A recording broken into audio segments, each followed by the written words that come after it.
নেপালে তীব্র গণ আন্দোলনের পর ক্ষমতায় এসেছে বিশ্বের প্রথম জেনজি সমর্থিত সরকার। র্যাপার ও স্ট্রাকচারাল ইঞ্জিনিয়ার থেকে রাতারাতি রাজনৈতিক নেতায় পরিণত হওয়া ৩৫ বছর বয়সী বালেন শাহর সরকারের ১০০ দিন পূর্ণ হয়েছে। যুব সমাজের আবেগ ও ত্যাগের বিনিময়ে গঠিত এই সরকার কতটা সফল তা নিয়ে চলছে বিশ্লেষণ।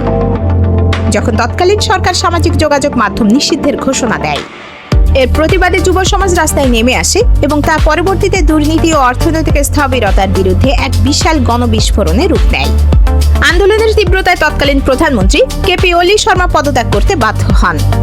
ক্ষমতা গ্রহণের পর বালেন শাহ কোনো সময় নষ্ট করেননি।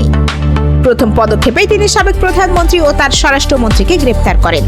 ১০০ দফা সংস্কার কর্মসূচির মধ্যে ইতোমধ্যে ৭০টি উদ্যোগ বাস্তবায়ন করা হয়েছে।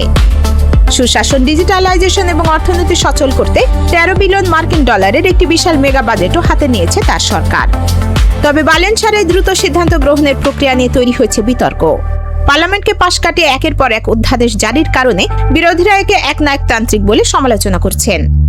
দ্রুত কাজ করতে গিয়ে গণতান্ত্রিক যাচাই বাছাইয়ের ধাপগুলো উপেক্ষিত হচ্ছে বলে আশঙ্কা করছেন অনেক রাজনৈতিক বিশ্লেষক।